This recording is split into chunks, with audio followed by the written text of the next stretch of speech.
Welcome to Field to Feast, where we profile Louisiana and its local ingredients. This morning we're in North Caddo Parish at Wooldridge Cattle Company, where we're learning about direct marketing to consumers of Louisiana beef.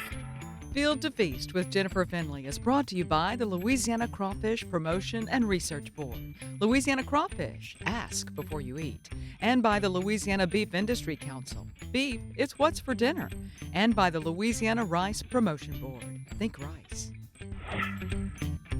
One of those fun facts, you have a lady walk up to the farmer's market and they're like, how long does this take? I said, what do you mean? Well, how long does it take you to get to this point and have this meat in this package? I said, about 3 years. Right.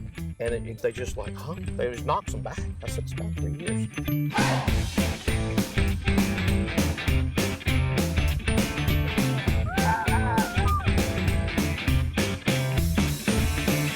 Marty, just tell me a little bit about where we are and what's going on here. Okay, so you're in the extreme north Caddo Parish, North Louisiana, northwest corner of Louisiana. You're here at our operation. We, of course, call this now Wooldridge Cattle Company. Grandparents acquired this place in the early 1960s. Counting my great-grandfather and my son that's here with us today, we've had 5 generations walk on this place. It seems a little daunting to an everyday person to say, how do I go about getting myself my own cow? I like to sell halves and wholes to people. Okay. I'll have somebody... Now tell me exactly what that means. That half a cow, a whole cow? So it'd be like taking us and splitting us right down the middle. We got this side of the ribs and that side of the ribs. And so you've got one ribeye loin and one sirloin loin and your one tenderloin. And we have to do a constant educating. Every customer we work with, unless they've just been working with us for years now, you're always trying to teach them what they're really going to get out of it, what the possibilities are. But the fun thing, I think, for our customers on the customs especially, sky's the limit. You know, one of the biggest things that people do not have is freezer. And when I say freezer space, I like to say they don't have grandma's freezer. What we found, and that's one of the reasons we had to also shift to our packaged meat, our inspected, sell you 1 pound of hamburger meat legally, is that most people living in a subdivision have that nice side-by-side in their kitchen, and that's all they've got. Right. So, you know, they want to spend $100. They want to spend $150. They want X amount of hamburger meat, a couple of steaks, and a roast, and we'll see them next month. We have customers all the way from deep South Louisiana, Baton Rouge and further, that are consistently still buying from us because good product, tasty product, and a great butchering service that cuts it like they want it, packages it like they want it, and they're willing to either travel the distance, but as some of y'all know maybe now, we have our own refrigerated trailer, and we, once or twice a year, load up 7-8 steers worth of meat on a Friday morning, and I head off to South Louisiana, making drops from Ellick to Lafayette to Baton Rouge. Marty, what are you hearing from your customers? I mean, what are they saying about your meat? Well, everyone is blown away by the difference in taste. If you'll just do a little business with me and the other producers like me and our friends in Boyce, Louisiana, our friends in Athens, Louisiana, that are doing the same thing that I'm doing, we're going to be here the next time the grocery store's empty. Don't wait for the grocery stores empty to come to people like us. Build those relationships and we can all do well together. Is this a labor of love for you? Well, it is. And you got to remember, at the day's end, why do we do what we're doing? Why do we all work hard at Farm Bureau? Why do we work hard at the Department of Agriculture and so on and so forth? Because we all love the industry and we love our state. And we not only want to see that it lasts, the industry lasts here in the state, but there's an 8-year-old standing over here behind us, and I don't really know what he wants to do, and he doesn't know what he wants to do in life, probably. But if he wants to do this, this is the only way that I see that I can make sure it's here for him in the future.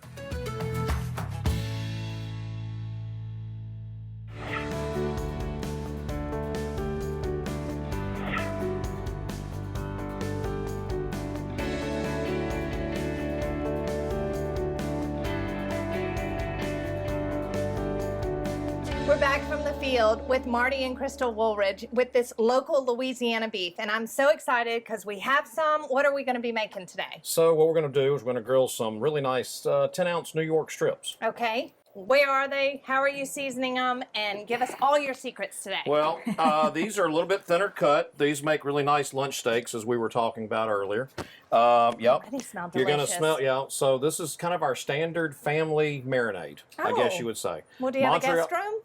Yeah.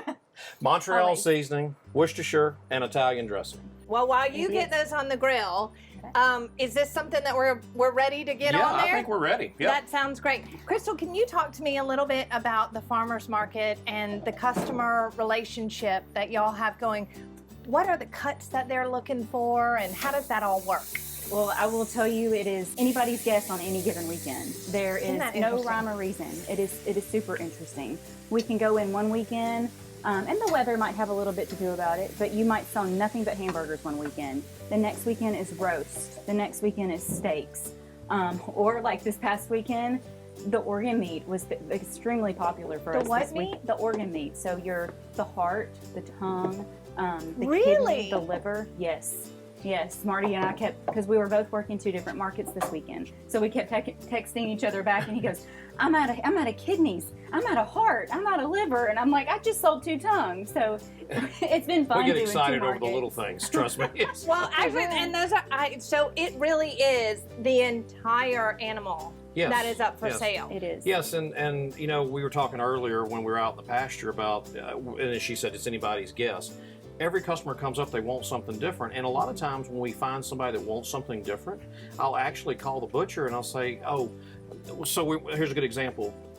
Broth beef bones, those leg cuts, those nice round marrow bones. Yes. We were making a bunch of those, and I had some customers come and they said, oh, we really want the knees. I said, the knees? They said, oh yes, we want the knees, but we need you to split them. There's a collagen in that knee that when we cook it, it's so much better for your health, and this, that, and other.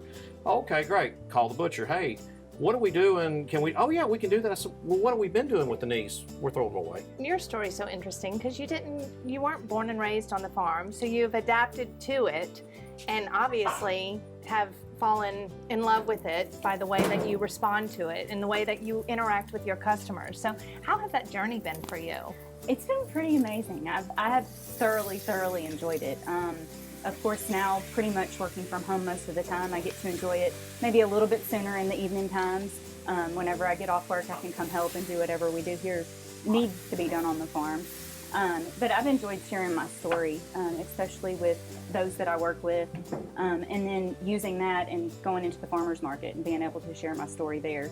Really and truly, this has been an interesting year for us. The New York strips are sometimes kind of slow to sell. We can't fully explain it. This is one of our #1 sellers this year. We're cutting, these are a little thinner. I normally cut them about 1.25 inches. We leave a nice little piece of bone on it so they get that, everybody wants to pick that bone up and eat. Well, there's something about that last little piece right by the bone that has this explosion of flavor. Yeah, yes. But this is a prime example of never leaving grass, pasture-raised beef that has been supplemented with local grain for about 150 plus days, depending on how we get them, you know, when we can get them into the facilities or what have you. I think you find an excellent, very tender piece of meat, and this size steak makes a kind of a nice midday meal. Can't get any more local or Louisiana than that. You can. So, oh my gosh, look at the color. Oh, I'm gonna move over. I hope this doesn't mess up the shot. Oh my word.